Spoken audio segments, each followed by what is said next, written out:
रात्रि में खिलने वाला ये फूल, रात्रि में जो फूल खिलता है ये पारिजात का, और हार श्रृंगार का जो ये पुष्प है जिसको हार श्रृंगार भी कहते हैं, पारिजात भी कहते हैं, और कहीं कहीं इसको शिरडली का पुष्प भी कहते हैं। ऊपर से सफेद होता है, नीचे उसकी जो डंडी होती है वो नारंगी कलर की होती है। इस समय पर संतान की प्राप्ति नहीं होती या किसी कारणवश, किसी कारण से हमारे यहां वंश की वृद्धि नहीं होती, तब देवाधिदेव महादेव की आराधना पारिजात के फूल से करी जाती है। अब उस पुष्प को चढ़ाने का एक तरीका है, जरा ध्यान दीजिएगा। वंश वृद्धि के लिए, कार्य सिद्धि के लिए, वैभव प्राप्ति के लिए, या अपने हृदय की सुख समृद्धि के लिए, संतान प्राप्ति के लिए पारिजात हार श्रृंगार के फूल की शिव जी को आराधना होती है। हार श्रृंगार का जो पुष्प होता है, अशोक सुंदरी वाली जगह पर हम पारिजात के पुष्प को समर्पित करते हैं।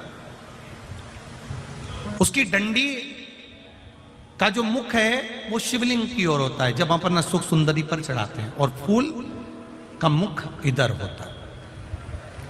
वापिस उसी पारिजात के पुष्प को उठाकर हम माता पार्वती जी के हस्त कमल पर, जो गोल हस्त कमल है, वहां समर्पित करते हैं। उस जगह पर माता पार्वती जी की ओर से जो पुष्प समर्पित किया जाता है, उसकी डंडी पारिजात की हमारी ओर होती है, पुष्प का मुख महादेव की ओर होता है।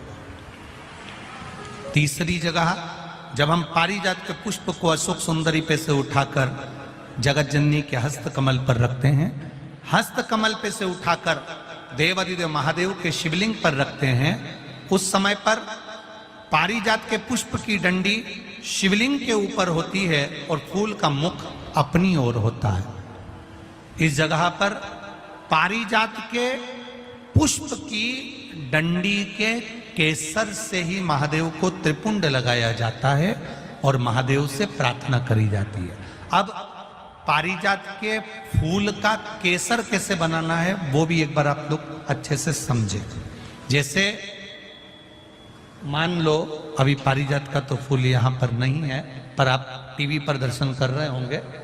पारिजात पुष्प की जो पीछे की डंडी होती है, फूल सफेद और पीछे जो डंडी होती है नारंगी कलर की, केसरिया कलर की, उसको तोड़ लिया जाता है।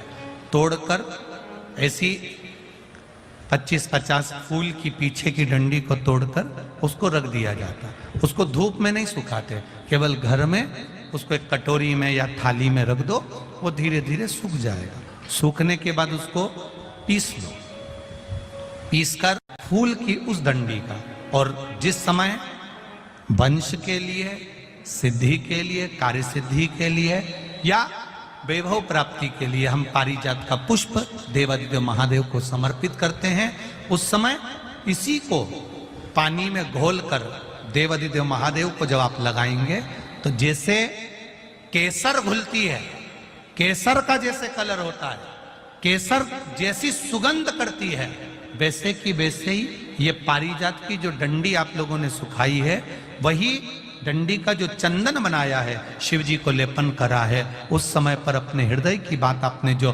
देवाधिदेव महादेव को कही है, बस वही सुगंध हमारे जीवन में आना प्रारंभ हो जाती है। वो पारिजात हार श्रृंगार 12 महीने शिवरात्रि आती है। कैलेंडर पर एक गोला बनाकर रख देना कि हमको ये शिवरात्रि आई है, हर महीने की शिवरात्रि तुम्हारे ध्यान में रहेगी। एक पारिजात का पुष्प, हार श्रृंगार का पुष्प, एक अगर देवाधिदेव महादेव को आपने चढ़ाना चालू कर दिया, समर्पित करना प्रारंभ कर दिया, तो आपको पीछे पलट कर देखने की जरूरत नहीं पड़ेगी, महादेव हाथ पकड़ ही रहता। पारिजात का पुष्प शिव को समर्पित हो।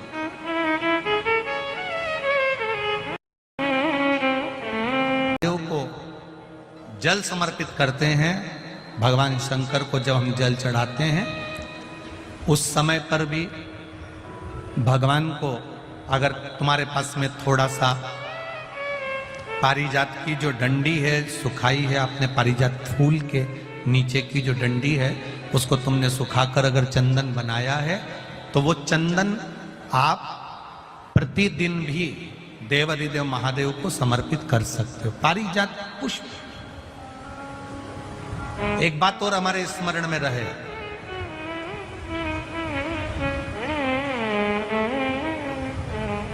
भगवान शिव को जो ये 5 तरह के पुष्प समर्पित करे जाते हैं, इन पुष्पों की डंडी जो पीछे लगी होती है इसको तोड़ा नहीं जाता शिव जी को चढ़ाते समय। इसका स्मरण आपको रहे।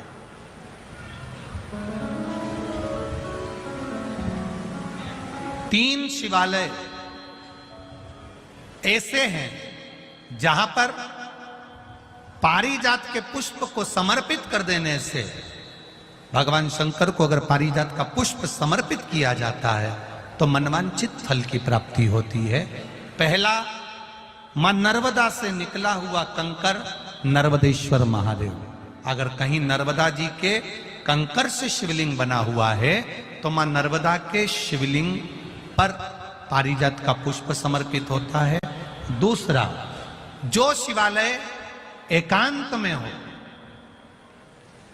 एकांतेश्वर महादेव जो एकांत में बैठे हो, भले ओटले पर बैठे हो, अकेले बैठे हो, एकांत में बैठे हो, वो एकांतेश्वर महादेव पर भी पारिजात का पुष्प समर्पित कर देने से, अगर कोई अदालत का कोर्ट केस होता है तो बाबा देवाधिदेव महादेव का मात्र पारिजात पुष्प का स्मरण या उसको समर्पित कर देने से भी फल की प्राप्ति होती है। तीसरा, ऐसा शिवालय जो नदी के तट पर हो, सरोवर के तट पर हो, कुंड के तट पर हो, बावड़ी के तट पर हो, कुएं के तट पर हो। आप सब लोग तो ग्रामीण क्षेत्र के निवासी हैं और जितने लोग भी कथा सुन रहे हैं आस्था चैनल पर, फेसबुक, यूट्यूब पर, सबके स्मरण में होगा, पहले हमारे जो पूर्वज होते थे वो कुआं बावड़ी के पास में शंकर जी का शिवलिंग रख देते थे। ध्यान में होगा, जिसको स्मरण में होगा उसको मालूम होगा। शिवलिंग लाते थे और जहां कुआं होता था, बावड़ी होता था, तब बहुत सिद्ध करने की जरूरत नहीं होती, स्वयं गंगा मैया उस कुंड बावड़ी के रूप में रहकर शिवलिंग को सिद्ध कर देती है और वहां स्वयं विराजमान हो जाती है महाराज।